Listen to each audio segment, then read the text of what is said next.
and welcome to another episode of The Most Haunted City on Earth. My name is Madison Timmons. I'm Chris Susie. And I'm Pequod the Ghost Guy. Pequod. Yeah. Isn't that a name of a... It's from Moby-Dick. That's what I was about to say. Is that what it is? Yeah. It's the ship. It just the name of the leapt ship, into isn't my it? brain 3 seconds ago. Yeah. Hey, we're aboard the Pequod, hunting the white whale. Our white whale of the perfect ghost story. Good Lord, y'all are good pirates. What the hell? Unfortunately, we're not pirates. We're whalers. Yes. We whale. I don't know. I Whale. guess I have a peg leg and a huge scar on my face, and Yes. And I am the short, stumpy one.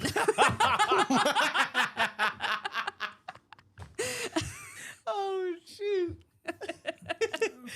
we got off to a weird start here. Yes. Sorry. My name is Madison Timmons, I'm Chris Susie. and we're paranormal investigators who live in the most haunted city on Earth, Savannah, Georgia. Whether we're in the studio, We're out in the field. we hunt for the stories and experiences where the veil feels thin. Shout out to our Parajunkie family on Patreon. This show is only possible with you. And remember, this is a judgment-free circle. Your experiences matter, your questions are welcome, and the weird is normal. So cut the lights, turn the volume up, and journey with us into the most haunted city on Earth. I'm Madison, I'm Chris. and welcome to the most haunted city on Earth. Okay, well, welcome everybody. We're going to be doing a ghost mail for you today, but we have a few announcements for you. First off, we have some new Parajunkies we want to thank. Woo! And if it's your first time listening to us, Parajunkie is basically our friends that we have on Patreon. They help support our podcast by joining us, and we live stream for them. We have different group chats. We send each other fun videos of TikToks and things like that. We do all the things. It's a lot of fun over on Patreon. So you can join us there if you feel so compelled. It's the best way to support the podcast and keep us going and to do bigger things. But we want to thank Jet, Angie, Sydney, Katie, who we're going to read the ghost mail out today, and one of our newest Ultra Parajunkies, which is the highest tier that we have, and that is Jennifer. Woo! So welcome, everybody. Welcome. Yes. Welcome, everyone. And JT's We're guessing that JT is playing a sound effect that we cannot hear because he's This is true. definitely nodding his head in that 80s DJ fashion. Yeah. Hey, everybody, we're going to play some music for you. We're guessing here because we Are you do not have. guessing that? Yes. Yeah, we That can't. was exactly what it was. Oh, yeah. What the hell is the air horn? Yeah. That's crazy. That's what we okay, guess this assume. one. Hold on. Here it Guess is. this one. Let's see. Yay. No. It's boo. All right. You just made a joke. No, but Oh, it's the crickets? rim shot. Oh, ripped up. Oh, I was like, I was it could have just thinking been laugh mean-spirited. It's just Yeah. like crickets. Crickets. No, I'll do crickets. Hold on. There it is. You definitely can't hear that. Nice. Yeah. Excellent. All right. Yes. So a couple other announcements. First off, we have the link to the Conjuring House GoFundMe down in our description. If you have not watched any of our content on the Conjuring House, the Conjuring House is going up for auction on Halloween. And Jason, Not Halloween anymore. not Halloween Oh, anymore. shoot. What's the date now? They don't know. Okay. Okay. Heard that. Basically, somebody has taken Yeah. over the mortgage, and the mortgage will go into foreclosure on the 31st, and that would have been the date of the auction. But since somebody took over the mortgage, the foreclosure will happen after the 31st, and so the upcoming auction would be post that. But we don't know 30-second. whether or not it's going to be an auction or it's going to be an opportunity to go straight to the mortgage holder and Right. and leverage out a deal before an auction, because as long as the person who has the mortgage is interested in selling, they may be able to sell it before it goes to auction, before the foreclosure actually happens, and it could come at us at a different price, because this is basically like flipping a house. Yeah. It's really complicated. I did not understand any of what that update was. But yeah, so Jason Hawes, though, does understand what's going on. And he is kind of the spearhead right now for saving the Conjuring House, making sure it gets put into good ownership and is facilitated to have it running so that all of us can continue to enjoy it. So And they've passed over the 100,000 mark, and if they can get to 600,000, there is a donor who will actually put up a matching fund to get them over $1 million once they get to 600,000 on GoFundMe. It's basically this idea that if they can get enough money in good faith, that this other private investor will come in with money to fill out and finish up the offer. And it seems as though, too, they have a protocol in place that if it falls through, if they don't get the house, if it doesn't work out the way they want to, everyone will be refunded. Yes. The money that they're putting into it. And that's amazing. That's an amazing thing because It really is. there's nothing in any of those bylaws that suggests that that's something you have to do. Once somebody gives you money for these crowdsourcing things, you don't even have to spend the money on what it's supposed to be. You can just take that money and run. So the fact that there's this good faith promise of refunds coming back at you or anything like that just tells you how serious they are about the integrity of this particular fundraiser. Yeah. So all of that to be said, yeah, if you feel compelled, you can find the GoFundMe link down below and to answer y'all's questions in the live stream about what happened to the original owner. Basically, they were feeling their density was a little low, if you will. And that's all we'll say about it. It was not going well for her. So basically, what they're asking is where is she now? And we don't know. No one knows. Nobody So knows as near as we can anything. tell, having not been able to make the payments is what started the foreclosure process.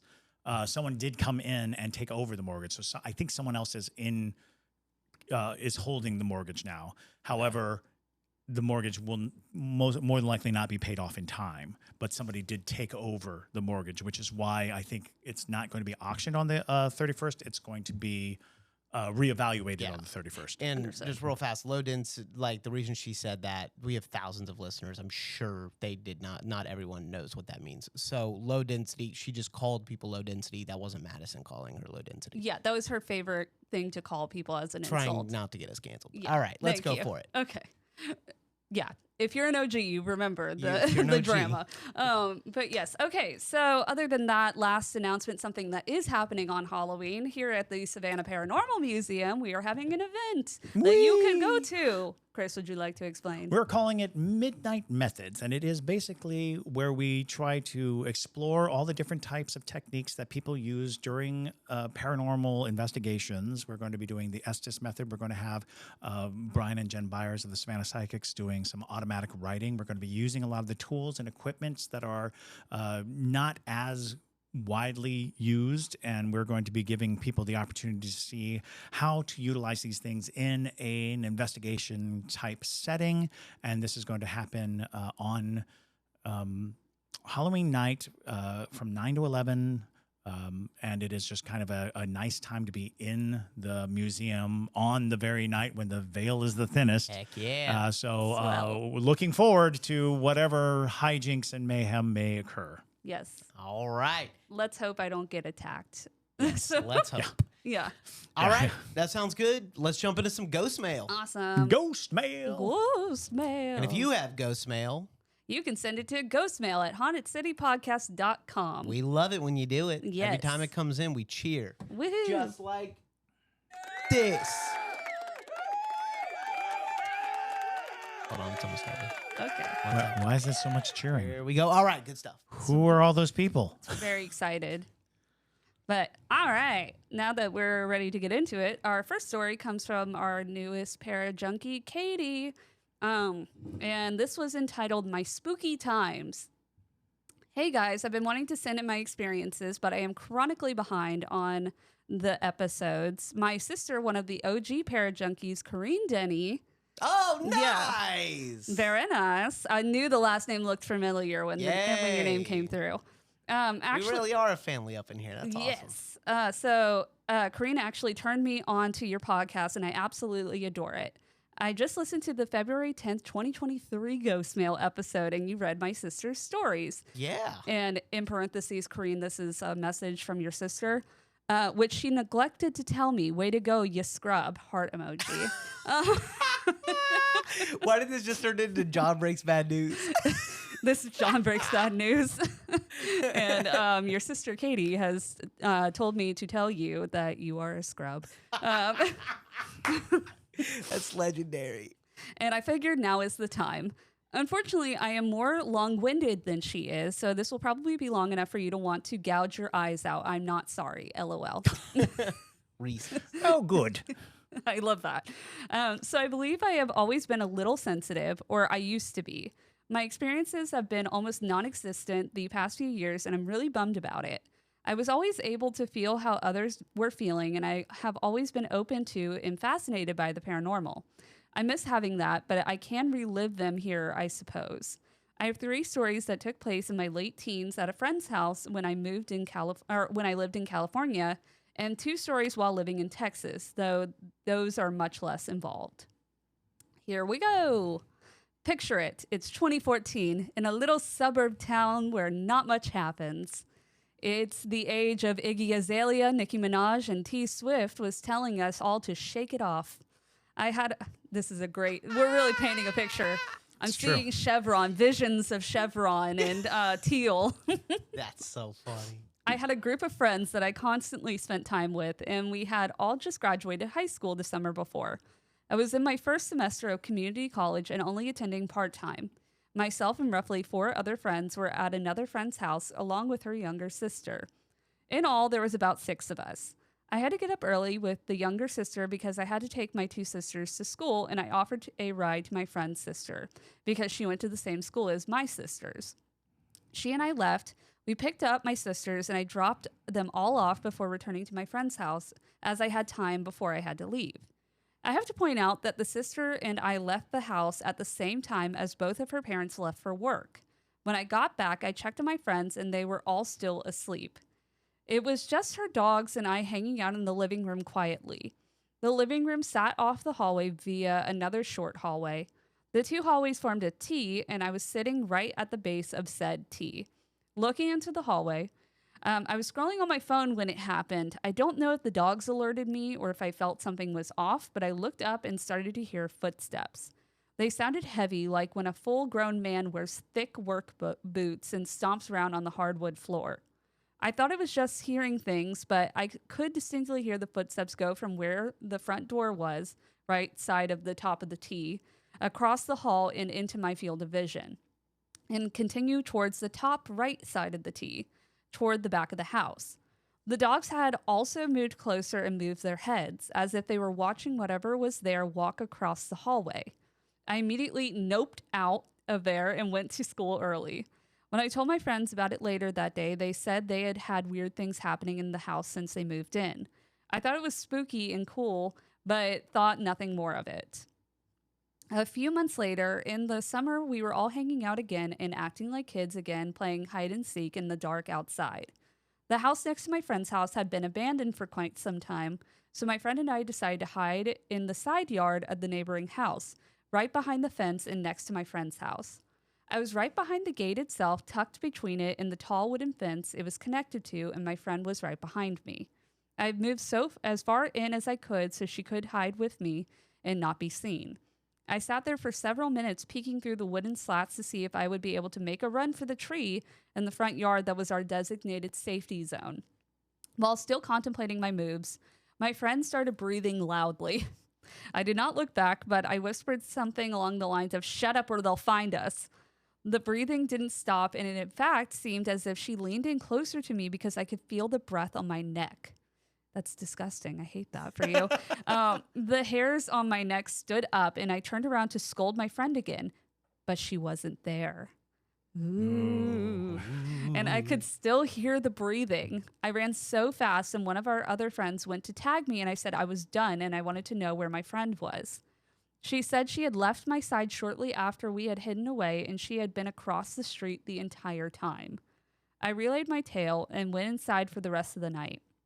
The last story in this house happened when I stayed over with the same group to help my friend and their then boyfriend move out. They had woken up very early, so I was alone in my room still sleeping off my shift from the night before. I had to roll them Chipotle burritos like my life depended on it. Anyway, they were all outside and I was starting to wake up, but I felt paralyzed. And it felt as if a massive weight had settled on my upper body. I was laying on my stomach, but this heaviness set in and I began to panic. Feeling fear and dread build up in me, I heard the jingling of her dog's collar, and when the dog laid on the back of my legs, and feeling immediately lifted and I could move again. I don't know if I shared that experience with my friends, but it has always stuck with me. I still have some sleep paralysis on occasion, but it's never really accompanied with fear anymore. It's more like I'm trapped in my body and my heart starts racing and my body tingles in the same way as when your arm falls asleep. And when I can finally break out of it, it usually is from my chest and my entire torso arches out of bed. Think shock paddle, resuscitation, and a medical drama. Any insight on that would be appreciated, but it's not a big deal if you don't. The last two stories are much shorter. The first was when I moved to a small college town in Texas and was living in the dorms. I had my own room in an apartment-style building. I always had the TV on to go to bed because I've always been afraid of the dark, or of what could be in the dark. I woke up one morning for class and turned my TV off like always and got up to use the restroom in my adjoining bathroom and brush my teeth. When I came back to my room to change, the TV turned back on again. The remote's still in the drawer where I put it. This would happen a few more times, but I never felt any fear, so my friends named the ghost Benny, and that was the end of it. Towards the end of that first semester, I was walking with my friends through the museum that was housed on campus to get to our classroom on the second floor. I had been up late and initially wrote this off as exhaustion, but it may not have been. The room we had to walk through to get to the correct elevator had displays in it. They were all covered with glass cases, so very much see-through. I was at the tail end of our group when I looked out into the room of displays and saw a dark-haired woman in a World War II era military uniform. Oh, wow. I thought she was waiting for my friend to get through as she was in a wheelchair and needed a little more space. I smiled at her for waiting and she smiled back. I told my friends how nice it was that she let us pass by her, and they freaked out because they said no one else was in that room with us. I later found out that there were some war-era ambulances in the basement of the museum, and the woman I saw was a constant visitor that guests would report to the museum staff. That is crazy. That's crazy. I mean, at least she's a nice ghost. Those are my stories. If any of you have any advice for either reestablishing sensitivities or how to better harness them, I would be forever grateful.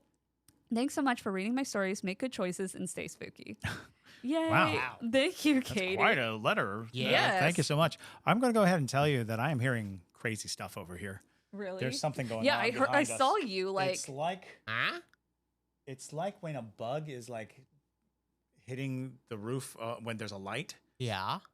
So it's like a ticking or flapping, ticking Oh. sound. But then it started sounding a little like smacking lips, like, Ooh. Oh. Ooh. and it was like definitely back here somewhere. Somebody likes her story. Oh. That's nice. That's so delightful. Oh. Yeah. Or maybe a crackling of electricity. I don't know. It's a weird Weird. sound. There's a weird sound happening behind me, and it's freaking me out. But back to the letter. Yes. Oh my gosh. Yeah. Wherever your friend's house was, obviously had something going on there. The fact that you had sleep paralysis for the first time there, that you were experiencing all these little happenstances. I don't know if it was anything malevolent. I think it was just active, or it was also a place where the veil was thinner. Yeah. So you might have just been experiencing things that were passing in and out. Doesn't make it any less creepy. I mean, anytime you hear something like Chris's, where you can't pinpoint where it is or who it is, it's always going to be creepy, whether it's just boots walking or whatever. I love the story about the World War II ghost. I think that's so fun. Also, how in the world did they get ambulances down into the basement? Yeah, basement. That's crazy. Crazy.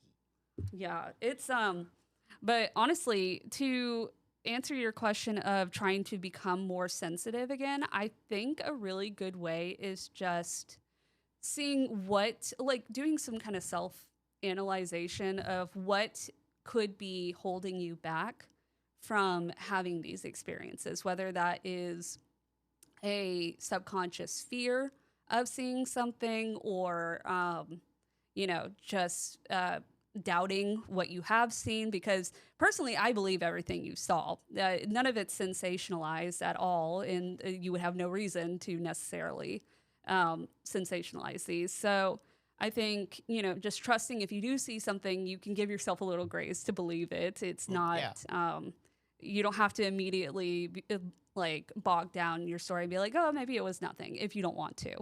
I think that's always helpful, because oftentimes the reason why people have these difficulties with having paranormal experiences is because we have blockages. And that just is how we function in the world as adults. Most people have that. Well, and a lot of resistances that we have are trained into us at such an early age and at such a societal pressure that we don't recognize them. And no matter how much we have intention to see, feel, and express more, those internalized restrictions, those blocks that are put into place, are much more powerful than we ever give them credit for. We can systematically shut off all of our sensitivities because we were trained to do so. And no matter how willing you are, I think there are a lot of people who have, very open minds to the idea, and they go out with full intent of having paranormal experiences, but they don't. And it's very frustrating to them, because it's like, all my friends get haunted, but I don't. Right. That notion of being a blocker or being blocked up or being, the truth of the matter is we don't always have control over it, because deep down, we have core beliefs that are not a part of our consciousness. They're not a part of our everyday logical mind. They are beliefs that are forged in some place that doesn't have words, that isn't a amount of story, that isn't something that was passed down. It is something that internally we have locked things up. And that requires sort of a mystic approach, a holistic approach, an idea of unlocking all of these different pieces of yourself when you're seeking these things out. The only problem is sometimes our intentions are not in line with our actions. And you might open the door too wide, and then you're now dealing with things that you don't want to deal with or can't deal with or don't have the tools to deal with. So it's such a loaded question, because we get this question a lot. People wanting to know how better to hone their gifts, or how to, experience these things. And really, it comes down to learning more about yourself and why those limits exist, and where you draw the line, unconsciously, where you draw the line not because you're actively dismissing something, right, but because somewhere in you there is this obstacle, and it's very likely that you put it there. Some event in your life had you roll the rock in front of the door, and now you're like, well, why can't I feel something? I was, oh, because you rolled a rock in front of the door. Maybe you had some kind of intense experience when you're very young, and you learned how to survive it by denying it, or by obstructing its view from you, or your view of it. So don't rely on the sensation of frustration to define your experiences. You can approach it. Just listening to this podcast, for instance, we hear this a lot from our listeners, but from listeners across the board of all spooky stuff.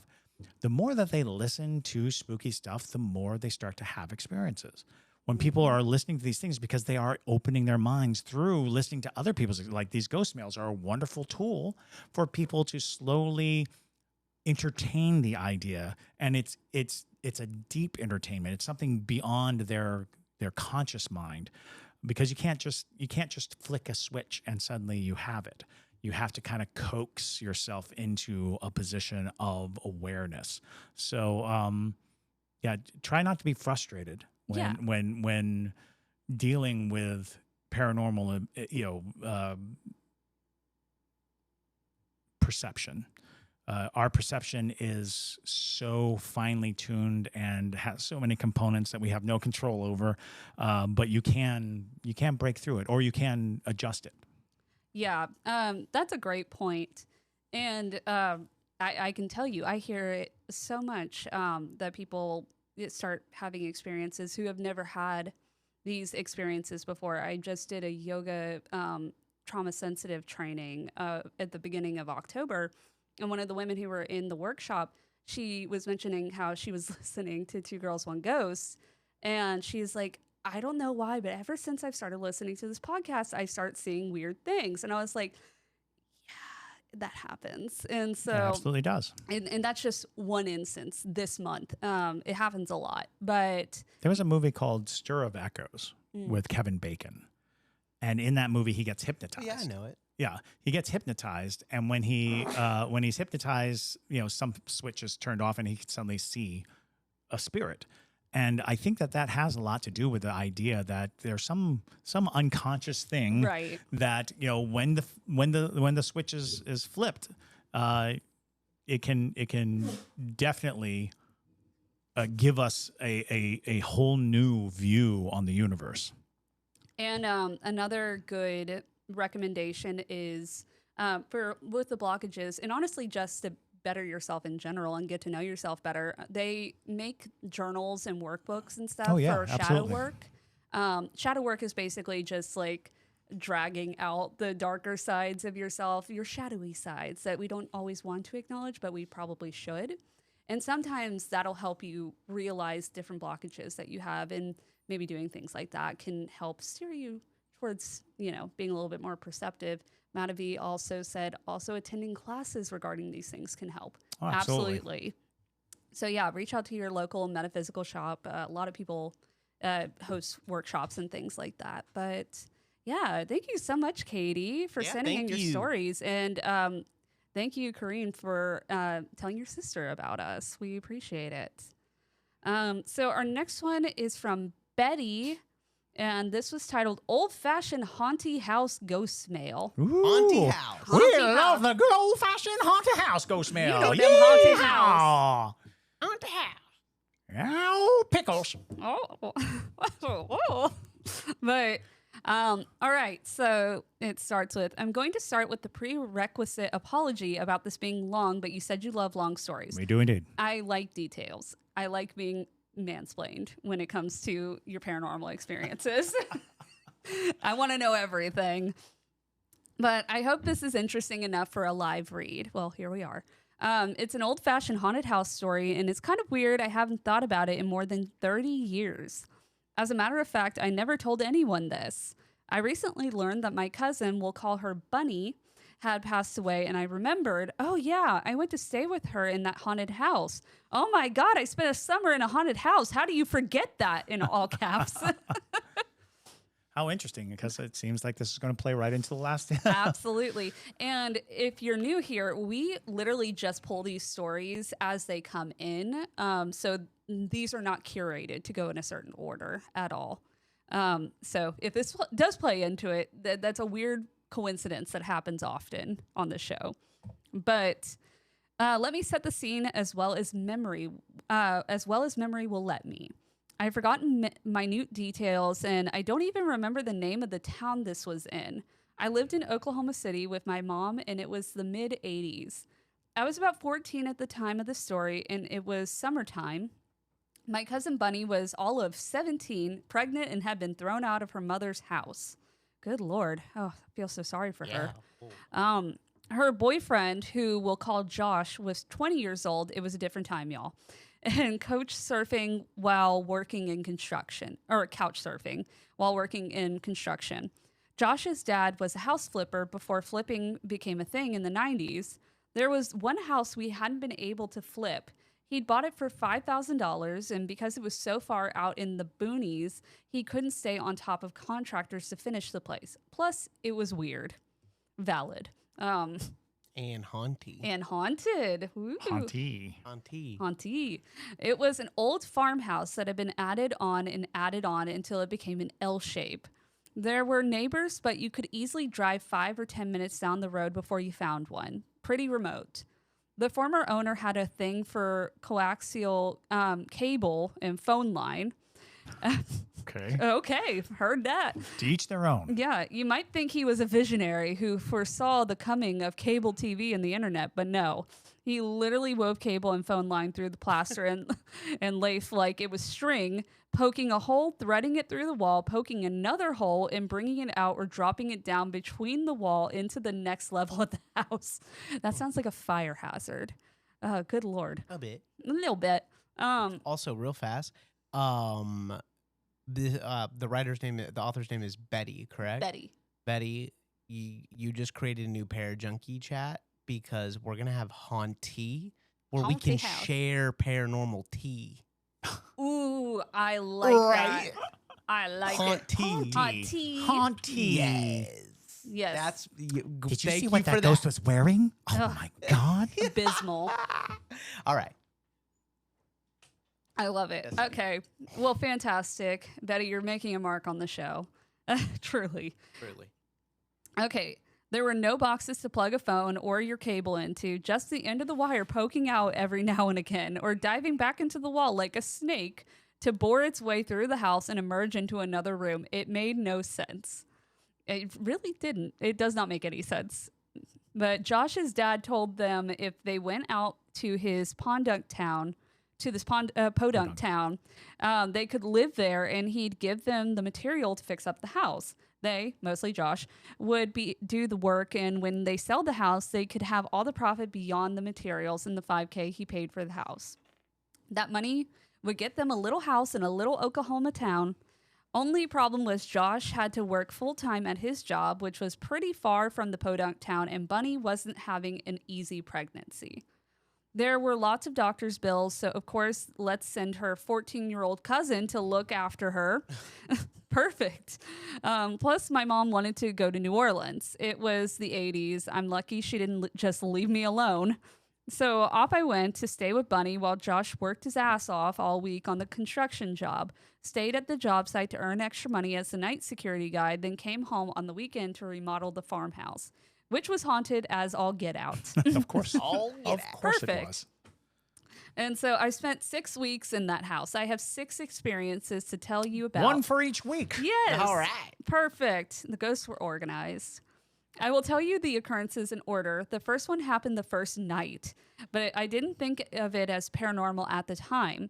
I was in the cobbled together kitchen doing the dishes when I felt something weird. First came the sensation that someone was in the room with me. No big deal. There are 2 other humans in this house. Maybe someone came to the door. Then I felt something running up my leg. I looked down and my knee-length skirt is standing out to the side, as if someone had grabbed the hem and pulled it away from my leg. No. No means no, ghost. Yeah. Ugh. At that moment, whatever was holding my skirt out to the side just dropped it. I did not immediately think ghost or haunting or anything. I would have, personally, but good for you. Good for you, Betty. I was just stunned and at some point had let out a gasp of shock and surprise. They must have heard me from the barely livable living room. It had most of the plaster on the walls, I'll give it that. And Bunny shouts, "Did the ghost goose you?" I just laughed and tried to carry on.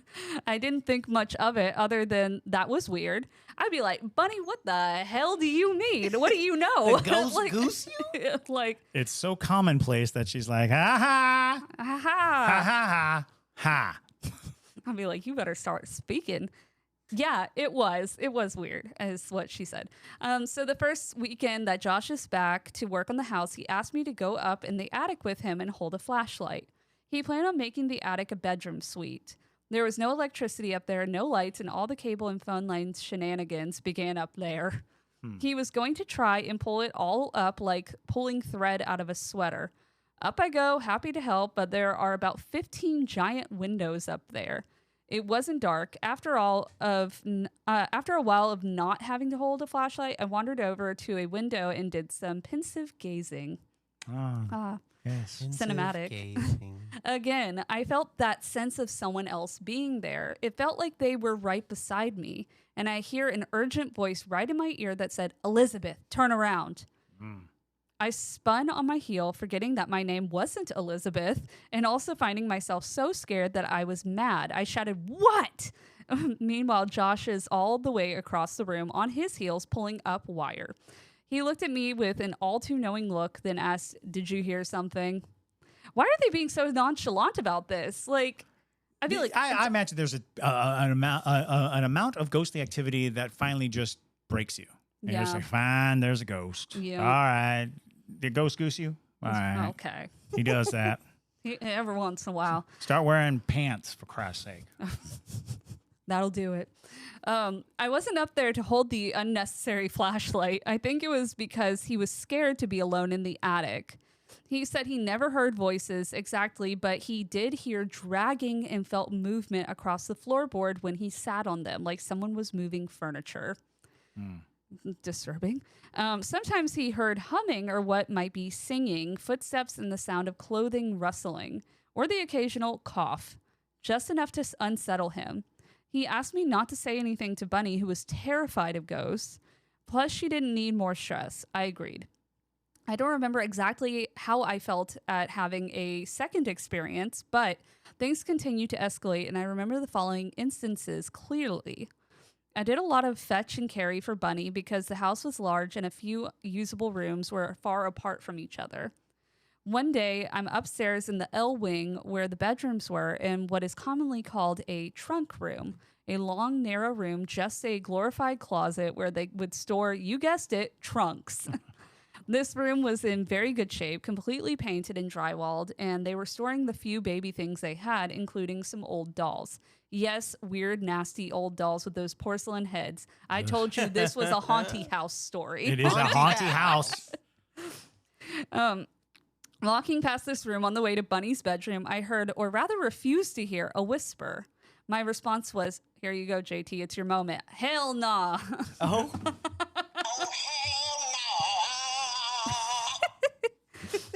I didn't hear anything. When I retrieved the thing Bunny needed and had to walk back by that room again, I saw something white go past in my periphery and heard a heavy trunk. You know it, the sound of porcelain hitting the ground. Ooh. This gross old doll had been sitting up on a box by the wall. I saw it when I walked by the first time. I look over, it's not there now. I hate that. Oh, boy. I contemplated my fate. I had to go in and look. In true horror movie fashion, there it was in the middle of the room. This doll had to fly 6 feet through the air to wind up where I saw it. What? That's crazy. Wow. Even if it fell off the box, this heavy-headed doll wasn't going to roll 5.5 feet to the middle of the room. I left it there and went back downstairs. Sure. Yep. Yeah. That is All the right. correct and appropriate decision. Yes. I remember it was becoming harder to sleep, and though I was having a lot of fun with my cousin, I started looking at the calendar and wanted to go home. Also, Josh wasn't a very nice guy. You remember the 20-year-old that started dating a 16-year-old and got her pregnant at 17? Shocker. Yeah. Okay, we're getting to the end, and I'll give you the juiciest stuff. Later that week, I feel like she really is giving haunty. Like, Yeah. I'm getting tea from this experience. I love that. I left it there. So later that week, we're upstairs talking as we're about to go to bed. We're shouting back and forth because my room is kind of far away. I'm in the hallway. She is inside her bedroom, and I cannot see her. My light is off. Her light is on in her room. There are 2 skylights up here in the second floor of the L. The moon is very bright, and there is a lot of reflection. I see what I assume is my shadow against the far wall, but then it began to move. I was not moving. No, that was not me. There was something bulky and vague, but still very human, walking towards Bunny's open bedroom. I quit speaking. I was terrified that this thing was going into her room, but as it hit the spilled light from her open doorway, it faded and just disappeared. After a second of silence, she said, "What?" She came out winding a pink curler into her hair, remember those? And looked at me like, "Duh, dummy, what?" She shook her head at me, frustrated. I've been struck mute. Time and space has robbed me of what we were talking about. And did I just mention I just saw a shadow that wasn't me walk towards her room? I tried to play it off like a brain fart, but my flabbers were gasted. Facts. My flabbers were gassed. I don't think I slept that night. Now for the real kicker. A week before I left, just as a horrible thunderstorm rolled in, the dodgy electricity went out, and Bunny started having contractions. Because, of course, that's how it always goes. That is cinematic. Yes. Josh is at his job at least 2 hours away.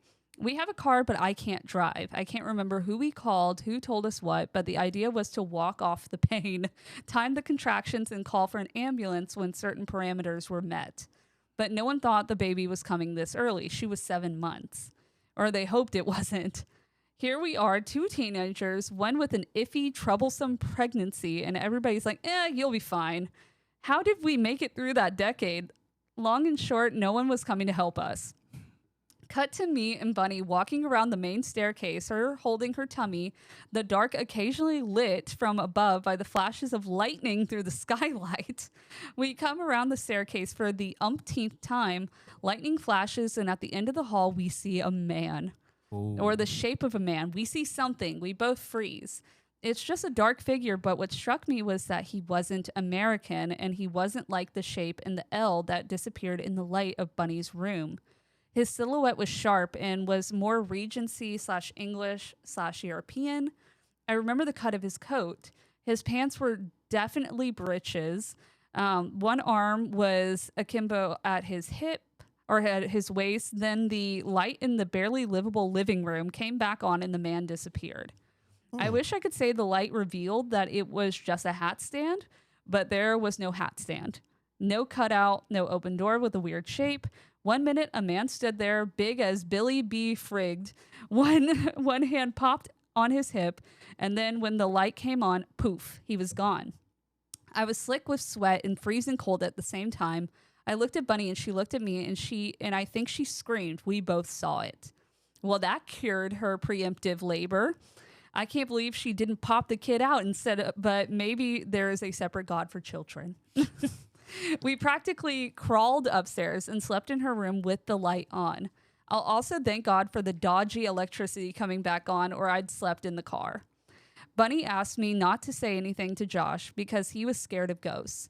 Now, this reminds me of Joey on Friends knowing everybody's secrets and not being able to tell anyone. I know we talked about how that man didn't look American. She told me of hearing some voices, things moving around, but she hadn't seen as much as I had. I was honestly a little scared of Josh at this point, and I told him I wouldn't tell her about my experiences. So I didn't tell her about what I'd seen and heard. I really regret that, but my early youth was full of scary men who limited my experiences. And I'm sure people can understand that. The last thing that happened on the final day I was there, when my mom came to get me, I was sitting on my suitcase in the hallway waiting for my mom to finish her tour of the house. I was ready to go home. When I heard a voice in my ear, again, a woman whispered, "Elizabeth," in the saddest, most questioning tone. Like she couldn't believe that maybe I was her Elizabeth, returned from the war. I wanted to scream. I felt actual breath against my ear. A shiver went up my spine, and I dragged my terrified ass and my suitcase out onto the porch. I was done. That was it. The last story from me from that house. As I said, Bunny was having a hard time with her pregnancy. And sadly, a few weeks after I went home, she lost the baby. The house was never finished. Josh moved to New Mexico. If you call disappearing in the middle of the night and having your dad come over and tell the teenage girl in his house she has to leave because the grown man who got her pregnant then abandoned her at her lowest point is in New Mexico moving. Bunny made up and moved back with her mother, and they moved to Texas. I only saw her a couple of times over the next few years, and we never talked about the house. To be honest, I feel like she was avoiding me, as I was a memory of her loss. I don't blame her. I have hardly thought of it all this time, despite being a huge fan of the paranormal. I mean, watching every show, reading all the books, I'm obsessed. It's weird. It's almost like a fog grew up around these memories. It's not that I repressed them completely or don't remember it. I just never thought about it or told anyone. As for me, I have no idea who Elizabeth was. It happens to be my favorite girl name, and Betty is a nickname for Elizabeth, or it was in the old days. But that may be a reach, and we didn't have the internet back then, so it's not like I could look up the history of the house. I moved to live with my dad in California and pretty much lost contact with my mother's side of the family.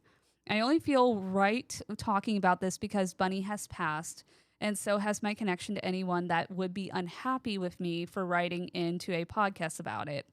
I also just realized I keep saying 30 years. It's been 40. I'm still so cool. How can I be so old? No, you're great, Betty. You're freaking hilarious. The only other brush I've ever had with the paranormal was my kitty that disappeared. I kept seeing him moving around the corners of my furniture in my apartment long after I knew he had been dead, and I had no other kitty in the apartment. But that's it. That's my Haunty House story. I hope you enjoyed. Every word is true. I hope Josh had the life he deserved. And that is the story from Betty. I love that story. That's a fantastic story. And I might have point out, both of these letters today have been really well written. Yeah. These are incredibly literature worthy letters that, we should definitely just make a bound copy of all the really well written ghost mails that we've gotten. Honestly, that would be really cool, actually. But this is a good one. Yeah. I mean, honestly, it feels like you literally had a Haunty House experience. Yeah. I think it was truly attached to the house, and that's all you can say about it. It's just a good old-fashioned haunting. As for Elizabeth, you might be correct in the way of people were hearing you be called Betty, and so maybe the spirit was thinking, oh, that must be who I'm looking for. We actually have a ghost in the Savannah Theater that everyone called Betty for decades, and then it started coming through that she really hates being called Betty. I had to change She's like, that. Elizabeth. Yes. I had to change that on my tours after you told me that, because I was like, oh, God, I've been offending her. I was introduced to her as Betty, and it was just like, no, it's not Betty. It's Elizabeth. But, fascinating. And intriguingly enough, fogging your memories is a classic trauma response. It is. Yeah. It is absolutely normal to take something that doesn't make sense, that is very difficult to digest, that does change your perspective, and just say nope. You noped out of it, and that is a normal response, and especially with paranormal things. I cannot tell you how many times I've talked to people, and in the talking, they become aware that they have had these experiences. It's most prevalent with the Hat Man. Yes. Like telling people about the Hat Man and suddenly watching the expression on their face change because they have a Hat Man story, because they have an experience. They just buried it. They just hid it. And sometimes that's how we survive. Absolutely. We take these moments and we put them in little, pockets, and we put them away. We don't need to be influenced by these things in our day-to-day lives, especially when we're trying to just basically survive. And being a former 80s kid, I don't know how we survived, frankly. I honestly have just as many stupid stories of me being alone and me being reckless, and I should definitely not be here. So, fair. For whatever reason, the 80s kind of protected a lot of us. And unfortunately, a lot of us didn't make it out of the 80s when I think about it. So, that is a classic haunted house story. And I would like to also point out that the shape of the house, you keep bringing it up, the L shape of a house.